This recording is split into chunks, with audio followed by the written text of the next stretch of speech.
the takeoff welcome you all once again. I had discussed many exemption in capital gain. So I hope you all are listening carefully and understanding the section. If you have any doubt, you can ask me in the comment box. So moving ahead with the exemption from capital gain, which are section 54GB and 54F, which is our today's topic of discussion. Only these two sections are left to cover. So today I am going to finish these two sections. I will start with exemption under section 54GB. ये section किन पे applicable होता है? Individual और HUF पे, मतलब company and firm पे ये सेक्शन एप्लीकेबल नहीं है. कब एप्लीकेबल होता है? जब कोई long term capital asset being residential property transfer करते हैं तो हमारा लॉन्ग टर्म कैपिटल गेन जो भी आता है उसको हम इन्वेस्ट करते हैं in subscription of equity share of eligible company. So basically it means जब असेसी कोई भी अपना रेजिडेंशियल प्रॉपर्टी सेल ऑफ करता है तो लॉन्ग टर्म कैपिटल गेन जो भी अराइज होगा उसको वो इन्वेस्ट करता है to buy equity shares of eligible company. कब तक बाई करना है? Before the due date of furnishing the return of income under section 139 subsection 1. Residential property assessee का मे बी इन इंडिया और आउटसाइड इंडिया हो सकता है. सो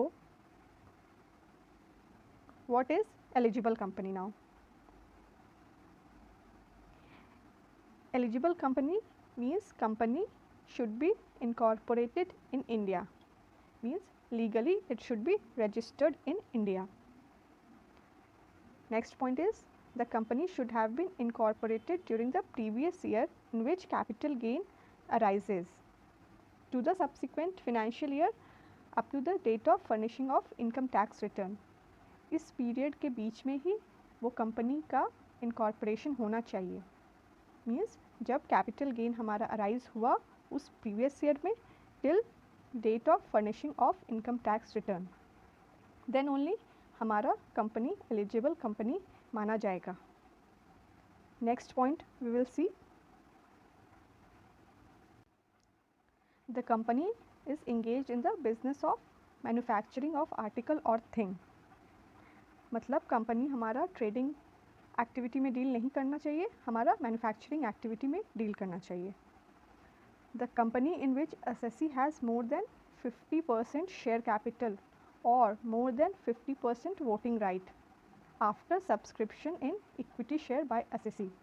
मतलब असेसी जिस भी कंपनी में सब्सक्रिप्शन परचेस किया है उसमें सब्सक्रिप्शन लेने के बाद असेसी का share holding should be more than 50% और it should be more than 50% voting right.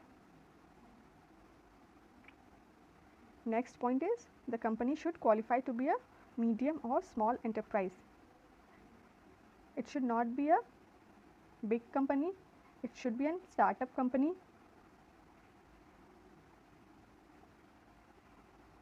Next is how to utilize the amount of subscription. जो भी सब्सक्रिप्शन और जो भी अमाउंट असेसी इन्वेस्ट करता है कंपनी में, उस कंपनी में असेसी के अमाउंट का क्या यूटिलाइजेशन होता है. How company utilize that amount? Company will purchase the new asset within a period of 1 year from the date of subscription and if not utilized then company will deposit in a bank account open under CGAS, that is company capital gain account scheme. कब तक deposit करना है? You can deposit it at that very moment and उसका proof assessee को अपने return में furnish करना है. that is return furnished by assessee should be accompanied by the proof of deposit in CGAS. That amount deposited in CGAS has to be utilized by company for the purchase of new asset within 1 year from the date of subscription. इसका मतलब ये है कि जो भी amount company deposit करती है उसे वो अमाउंट को यूटिलाइज़ करना है only for the purchase of asset. कब तक? Within 1 year from the date of subscription in equity share. 1 साल के अंदर ही उसे वो अमाउंट यूटिलाइज करना पड़ेगा. Now what will be the cost of new asset. हमारा एसेट का वैल्यू क्या होगा? So cost of new asset will be amount utilized for the purchase of new asset together with the amount deposited in CGAS. सो दोनों amount का total हमारा cost of new asset हो जाएगा. तो हमें एग्जेम्पशन का कितना बेनिफिट मिलेगा वो हम देखते हैं.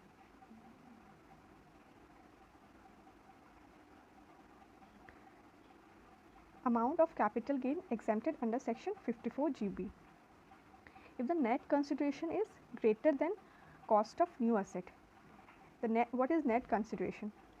It is the full value of consideration minus expenditure exclusively incurred on account of transfer.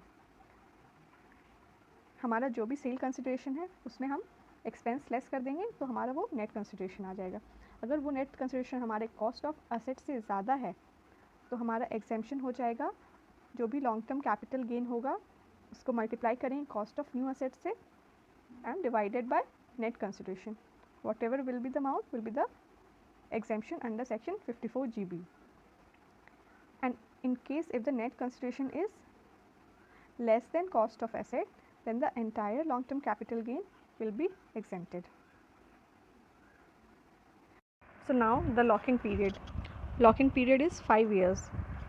Means 5 years from the date of acquisition or purchase of equity share. हम लोग उस शेयर्स को या असेट जो भी कंपनी ने एक्वायर किया है उसको सेल ऑफ नहीं कर सकते. अगर हम असेट को सेल ऑफ कर देते हैं या शेयर्स को ट्रांसफ़र कर देते हैं देन वो हमारा इनकम मान लिया जाएगा एंड देन वो कैपिटल गेन हेड में टैक्सेबल हो जाएगा. किस साल में? व्हेन दोज इक्विटी शेयर और न्यू एसेट आर सोल्ड और transfer. Therefore, the lock-in period is 5 years from the date of acquisition. I hope this section is clear to you all. We will move ahead and discuss the next section, that is 54F. Now I will discuss the next exemption, that is exemption under section 54.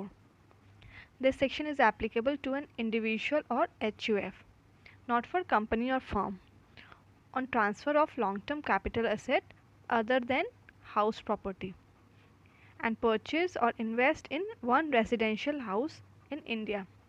Basically it means जब भी हम कोई long-term capital asset other than house property, other than residential house, it may be your jewelry, shares or anything, को transfer करते हैं तो जो भी हमारा कैपिटल गेन अराइज होता है उसको हम इन्वेस्ट करते हैं to purchase residential house in India. Then हमें एग्जेम्पशन का बेनिफिट मिलेगा. Now let us see the condition. क्या कंडीशन होना चाहिए परचेज का? हम कब परचेज कर सकते हैं? It should be purchase 1 year before transfer. Means जब भी हम ट्रांसफ़र करते हैं कैपिटल असेट को, सेल करते हैं, अगर एसएससी उससे 1 साल पहले अगर कोई प्रॉपर्टी परचेज़ कर रखा है तो उससे बेनिफिट मिलेगा. और purchase 2 year after transfer, capital asset transfer करने के 2 साल के अंदर अगर वो परचेज़ कर रखा है या किया है तो भी उससे बेनिफिट मिलेगा. या फिर constructed 3 year after transfer, capital asset transfer करने के बाद अगर वो प्रॉपर्टी कंस्ट्रक्शन में है और 3 साल के अंदर वो कंस्ट्रक्ट हो चुका है, then also he will get the benefit. What this point say? Assessee cannot purchase for 2 year or construct for 3 year any other house property.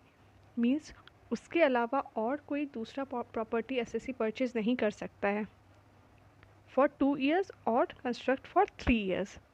Otherwise जो भी कैपिटल गेन एग्जेम्पशन वो ले रखा है वो टैक्सेबल हो जाएगा in the year of construction as long term capital gain, that will be taxable, जो भी वो 54F में बेनिफिट ले रखा है.